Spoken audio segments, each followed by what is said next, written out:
Hello friends and students, আমার প্রিয় ছাত্রছাত্রী ভাই বোনেরা, আইএসসি পরিচালিত এসপি এডুকেশন অ্যান্ড কেরিয়ার চ্যানেলে তোমাদের আরেকবার স্বাগত। তো আমি আজকে একটা খুব গুরুত্বপূর্ণ ভিডিও নিয়ে এসেছি। তো তোমাদের সামনে আইসিডিএস পরীক্ষা, ক্লার্কশিপ মেন পরীক্ষা চলছে। আমি সমস্ত বিষয়ের ওপরই ভিডিও দিয়ে চলেছি। তো আজকে একটা ডেসক্রিপটিভ ইংলিশের গুরুত্বপূর্ণ বিষয় নিয়ে এসেছি।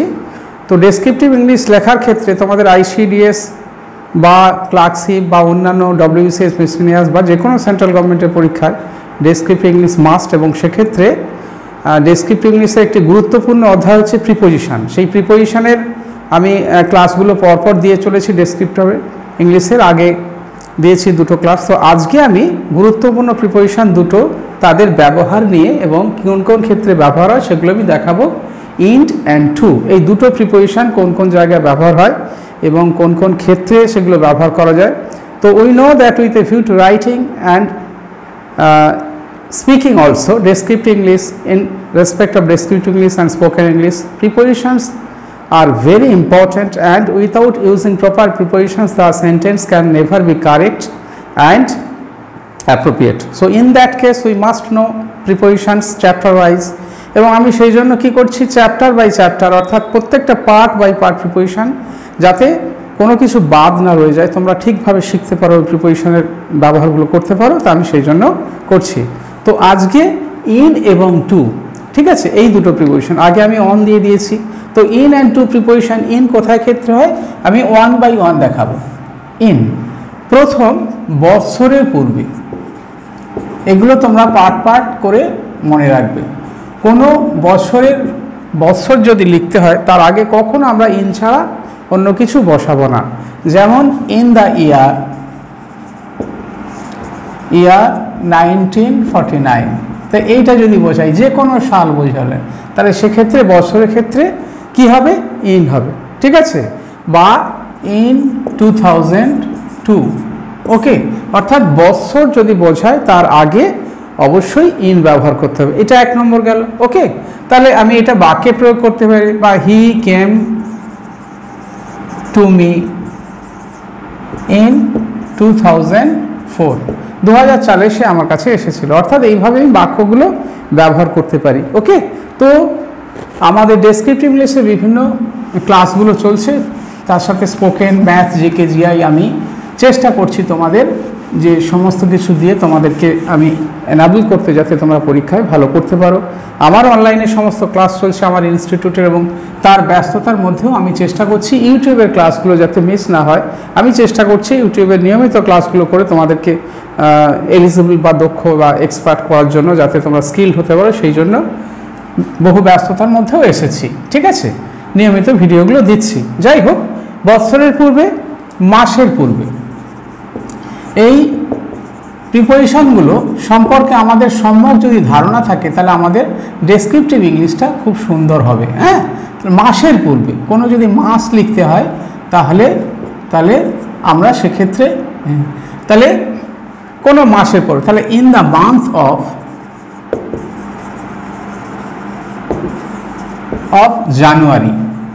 জানুয়ারি মাসে, তো এটা আমরা বাক্য ব্যবহার করতে হবে। January, February, March, April, in the month, কোনো মাসের মধ্যে বলা হয় তখন ইন বসাবে, ওকে। তাহলে আমি এটা বাক্যে অ্যাপ্লাই করতে পারি। She went to London in last February, তাহলে অর্থাৎ সে গত ফেব্রুয়ারিতে সে লন্ডনে গিয়েছিল। তো এইভাবে আমি মাসের পূর্বে দিলাম, ওকে। তাহলে তোমরা তুলে নাও, যাদের অসুবিধা হবে তারা একটু এ করে তুলে নেবে। তো নাম্বার 3, ঋতুর পূর্বে। ঋতু, তাহলে প্রথম বোঝা গেল বৎসরের পূর্বে, তারপরে মাসের পূর্বে, তারপরে দেখা গেল ঋতুর পূর্বে। অর্থাৎ ইন কোন কোন ক্ষেত্রে ইউজ হয়। ঋতুর পূর্বে ইন দ্য স্প্রিং, বসন্তে, ইন অটম, হেমন্তে, বা ইন দ্য উইন্টার।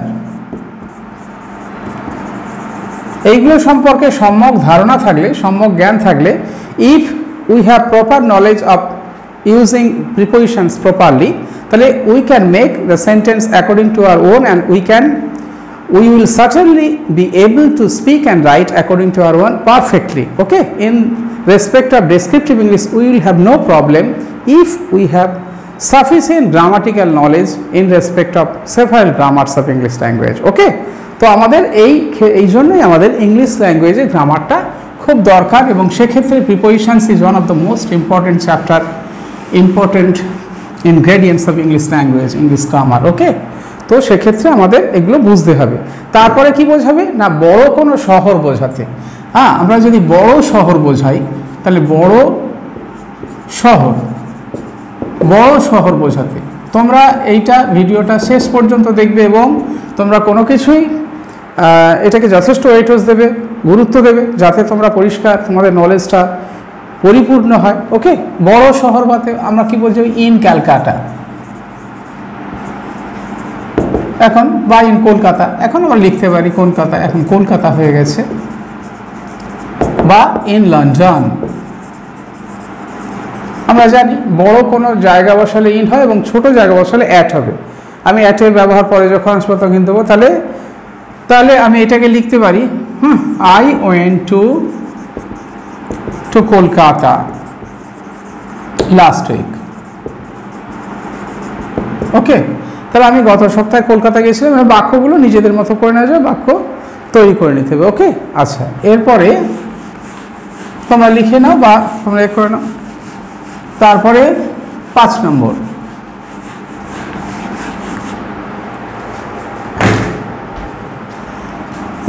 হচ্ছে স্থান বোঝাতে।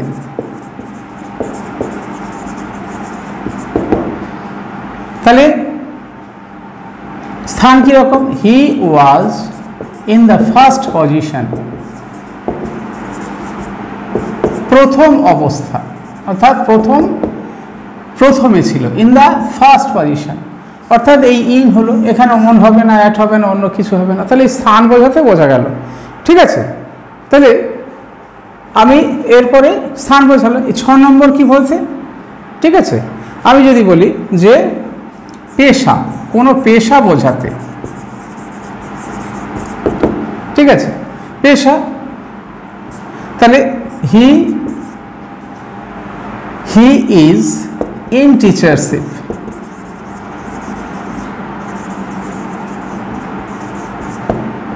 ঠিক আছে, অর্থাৎ এই টিচারশিপ যে একটা পেশা, সেই পেশা বোঝালো।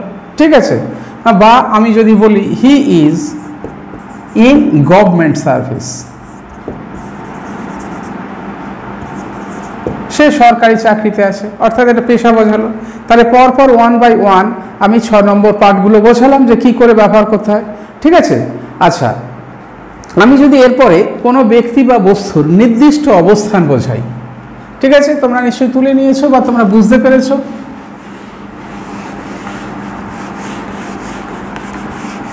কোনো ব্যক্তি বা বস্তুর নির্দিষ্ট অবস্থান।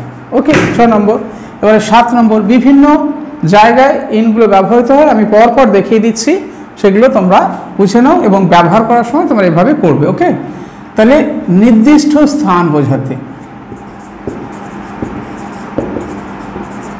নির্দিষ্ট স্থানে আছে বোঝাতে।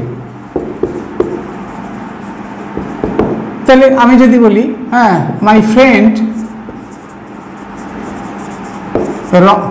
রমেশ ওয়াজ ইন দ্য লাইব্রেরি। ঠিক আছে, ইন দ্য লাইব্রেরি, তাহলে আমার বন্ধু রমেশ লাইব্রেরিতে ছিল। ঠিক আছে, তাহলে আমি এটাও লিখতে পারি, I found it in your bag. আমি এটা তোমার ব্যাগে দেখতে পেলাম, তাহলে এই যে ইন, ব্যাগের মধ্যে, ব্যাগের ভেতরে। ওকে, তাহলে এইটা হলো ইন। ঠিক আছে, এবারে কি হবে, এবারে 8 নম্বর, কোনো ভাষা বা বিষয় বোঝাতে। ঠিক আছে, কিরকম, আমি যদি বলি my sister is very skilled in mathematics, in maths, অর্থাৎ আমার বোন খুব দক্ষ ম্যাথমেটিক্সে, বা এটাকে আমি ইন সিঙ্গিং গানেতে, হ্যাঁ, ইন ড্রয়িং বা ইন ড্রয়িং যে কোনো বিষয় বোঝাতে তাহলে ইন ব্যবহৃত হয়। ওকে, এবার বোঝা গেল তাহলে ইন কোন কোন জায়গায় ব্যবহৃত হয়। ঠিক আছে, এবারে 9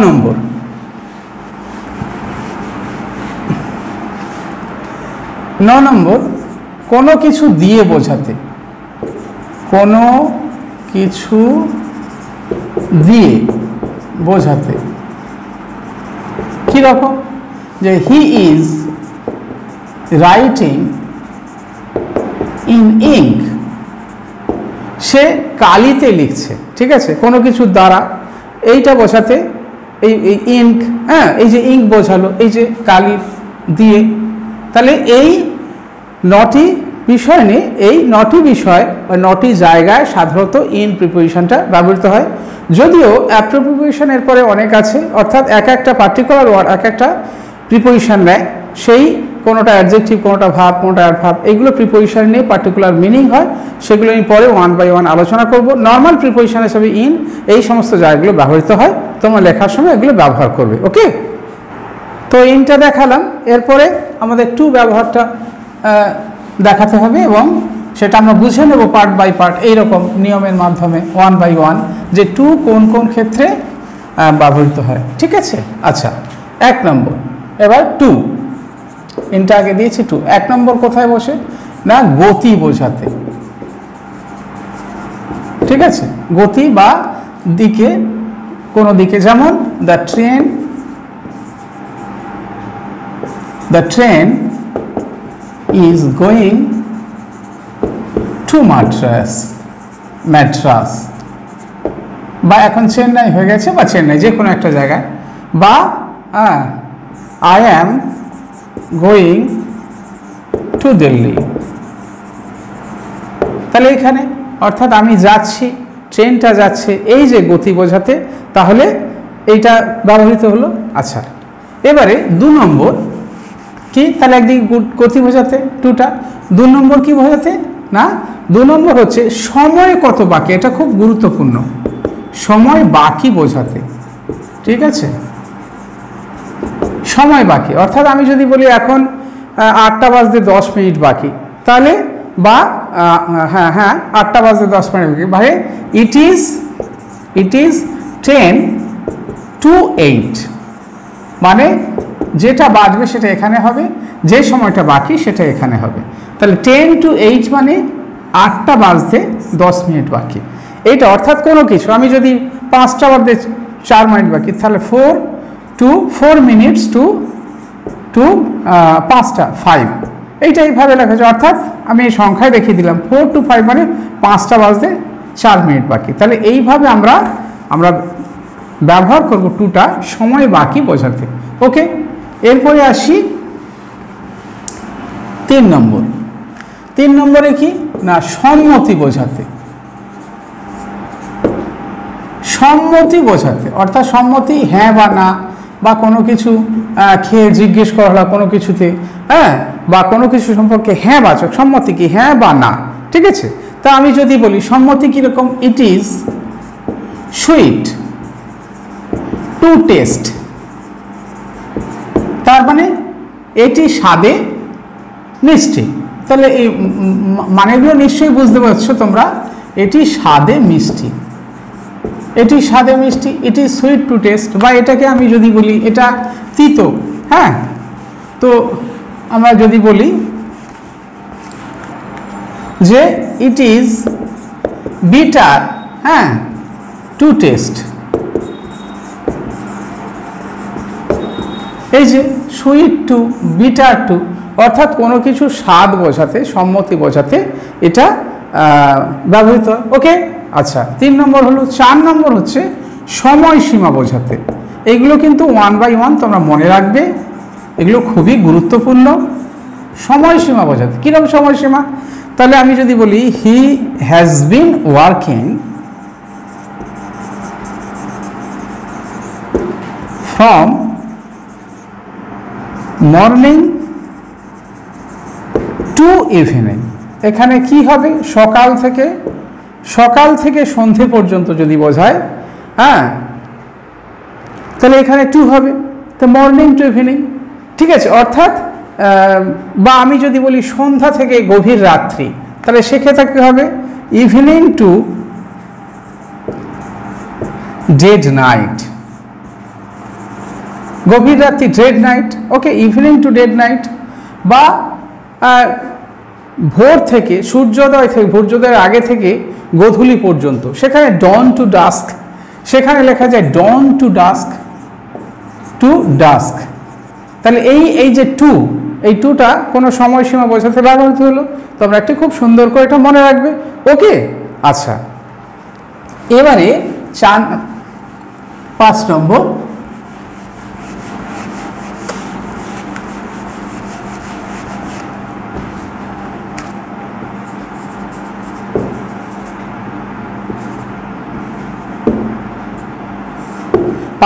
কি 5 নম্বরে আসা যাক। এবার 5 নম্বরে আসা যাক না, আমাদের অনুপাত, সীমা ও অনুপাত বা সীমা বোঝাতে,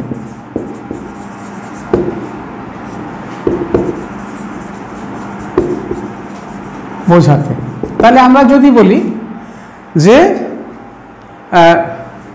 মোহনবাগান ইস্ট বেঙ্গলের কাছে 3-0 বলে জিতেছিল, ঠিক আছে, বা তাহলে কি লিখবো, মোহনবাগান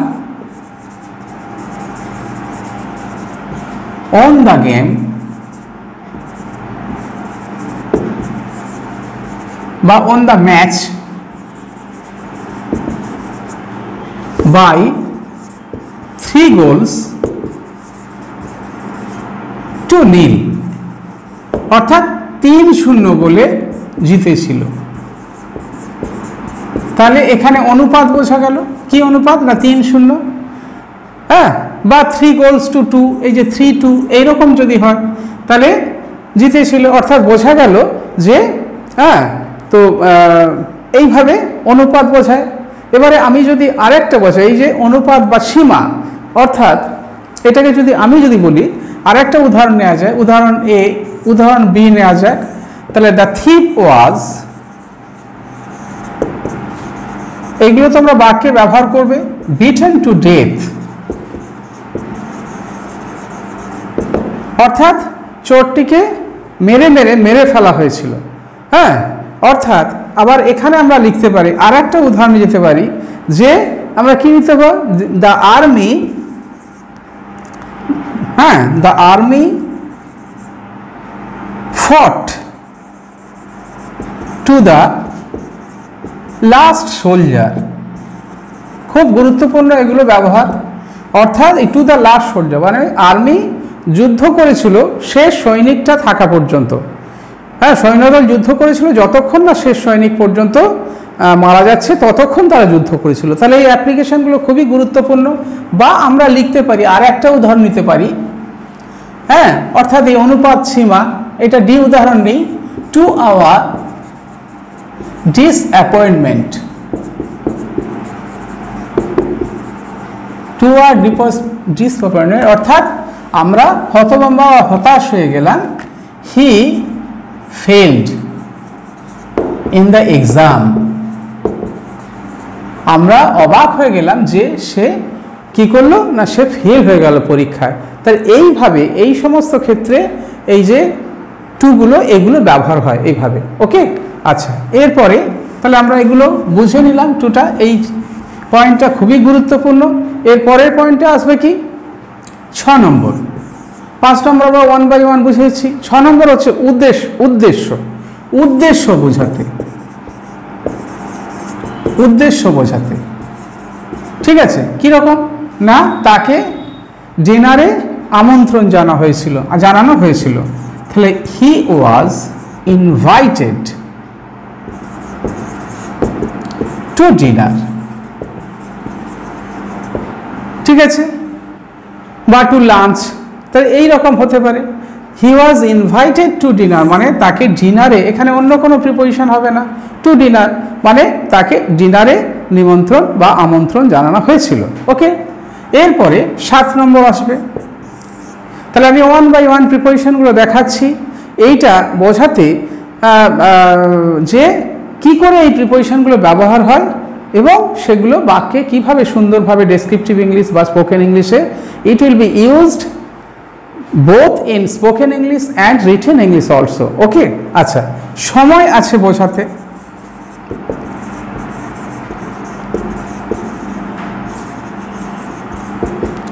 ঠিক আছে, কিরকম না, the train is running to time, অর্থাৎ অসময়, অর্থাৎ আগে বা পিছিয়ে নয়, ট্রেনটা ঠিক সময়ে আছে, অর্থাৎ একই সময়ে আছে, অর্থাৎ যে সময়ে যেখানে থাকার কথা সময়ে আছে, সেই সময়ে আছে বোঝাতে এই টু ব্যবহার করা হয়। এই জায়গায় ইন এবং টু ব্যবহারগুলো আমি দেখিয়ে দিলাম, এবং এছাড়া টু অন্যান্য জায়গায় অ্যাপ্রোপ্রিয়েট প্রিপোজিশনের ক্ষেত্রে ব্যবহার হয়, সেগুলো আমি আগে কিছু দেখিয়েছি, পরে আমি আবার পার্ট বাই পার্ট দিয়ে যাব, যাতে তোমরা এগুলো দেখে তোমাদের ক্ষেত্রে কিছুটা প্র্যাকটিস বা কিছুটা জেনে উপকৃত হতে পারো। তো you have to remember that with a view to learning, with a view to having knowledge in speaking, in spoken English and written English, that means descriptive English and MCQ also, you must know the proper use of prepositions. Prepositions are most important in English language, you must know it properly. তো আমি চেষ্টা করলাম দুটো preposition সুন্দরভাবে আগেও দিয়েছি, এর পরবর্তী ক্ষেত্রে এগুলো পার্ট বাই পার্ট আমি প্রিপোজিশন দিয়ে যাব। তো আশা করি এই ক্লাসটা তোমাদের ভালো লাগলো। যদি ভালো লাগে তাহলে লাইক, কমেন্ট, শেয়ার করবে, আমার চ্যানেলটাকে সাবস্ক্রাইব করবে যারা নতুন, তার কারণ পরবর্তী ক্ষেত্রে ভিডিওগুলো আমি দিয়ে যাব। সাবস্ক্রাইব করে বেল বাটনে ক্লিক করবে, অল বাটনে ক্লিক করবে, তাহলে সব ভিডিওগুলো পর তোমরা নোটিফিকেশান পেয়ে যেতে পারো। আর ডেসক্রিপশান বক্সে গিয়ে আমার দেওয়া লিঙ্ক আছে, সেই লিঙ্কে ক্লিক করে তোমরা যোগাযোগ করতে পারো আমার সঙ্গে, আমার যথাসাধ্য আমি তোমাদেরকে চেষ্টা করব। তো আজকে ভিডিওটা দেখার জন্য তোমাদের ধন্যবাদ জানিয়ে শেষ করছি।